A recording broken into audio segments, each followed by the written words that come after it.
A guerra sempre esteve presente na história humana, e para alguns povos do passado, a guerra representava a manifestação de influências divinas em nosso mundo.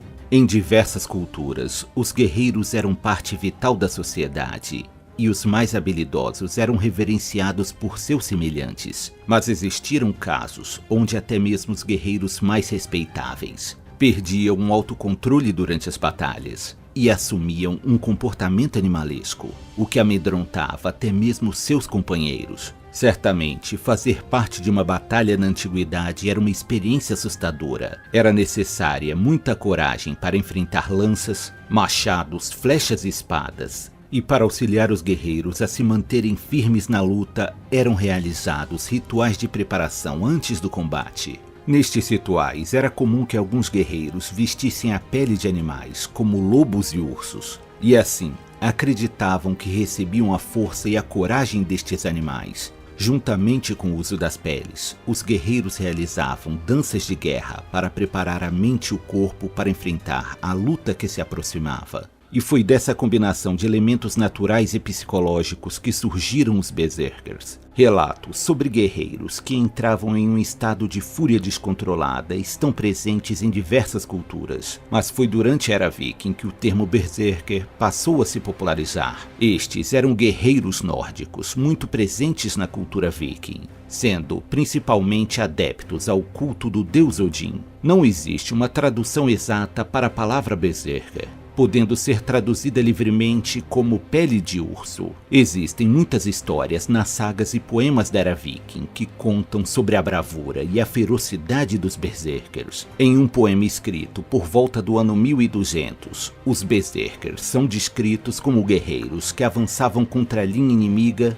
sem fazer uso de nenhum tipo de armadura. Ainda neste poema, era dito que tamanha era a fúria dos Berserkers que eles mordiam as bordas de seus próprios escudos, para assim tentar controlar a ansiedade antes de uma batalha. Os relatos se tornam ainda mais impressionantes quando falam sobre a resistência que os Berserkers tinham contra a dor e o sofrimento. Fazendo uso da licença poética, eles diziam que a sua pele se tornava tão rígida que era capaz de refletir as lâminas das armas inimigas. Durante a Batalha de Stamford Bridge, que ocorreu no ano 1066 d.C., houve uma ocasião onde o exército viking, comandado pelo rei Harald, estava em grande desvantagem contra o exército saxão, que era muito mais numeroso. Os vikings se viram obrigados a recuar através de uma ponte de madeira, uma tarefa que parecia quase impossível, já que os saxões estavam muito próximos e continuavam avançando com seu ataque. Foi então que um único berserker se posicionou no centro da ponte e, usando um grande machado, ele conseguiu bloquear o avanço dos saxões. Estima-se que este berserker derrotou aproximadamente 40 homens, antes de finalmente sucumbir, mortalmente ferido pelas lanças saxãs. Mas seu sacrifício não foi em vão, já que ele foi capaz de segurar o exército saxão tempo bastante para que o rei Harold pudesse escapar, juntamente com muitos dos seus guerreiros vikings.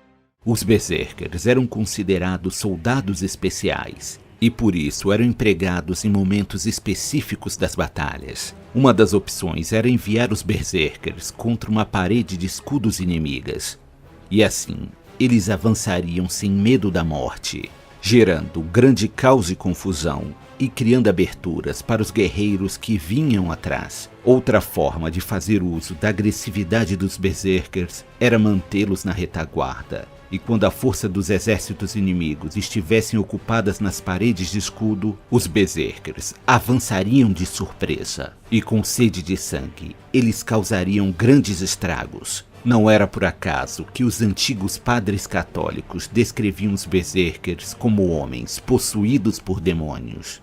Em algumas ocasiões, o frenesi e a selvageria destes guerreiros os levavam a cometer atos impensados, como o de ferir ou até mesmo tirar a vida de um de seus próprios companheiros. Por essa razão, a maioria das pessoas preferia manter uma boa distância de um berserker. Se aproveitando deste desconforto que os berserkers causavam, os reis e lordes da Escandinávia costumavam escolher os melhores guerreiros berserkers para serem seus guardas pessoais. A mera presença desses guerreiros já era o suficiente para dissuadir grande parte dos possíveis agressores. Ser um berserker significava aceitar uma vida curta e com um final abrupto. Muitos berserkers morriam logo no início da batalha, já que nem sempre o ataque furioso causava o efeito esperado. Um grupo de soldados bem treinados poderiam se manter firmes contra os berserkers, eliminando assim boa parte da eficiência destes guerreiros.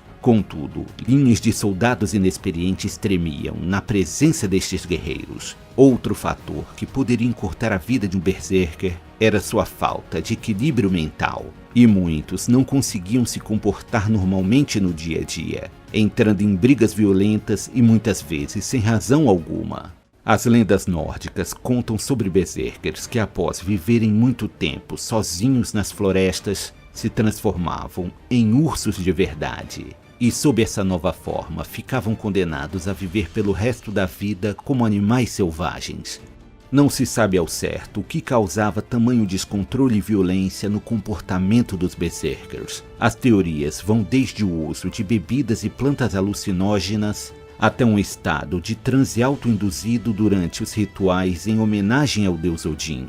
O fato é que a fama destes guerreiros se espalhou pelo mundo, servindo de inspiração para as mais diversas histórias e eternizando a imagem dos temíveis berserkers.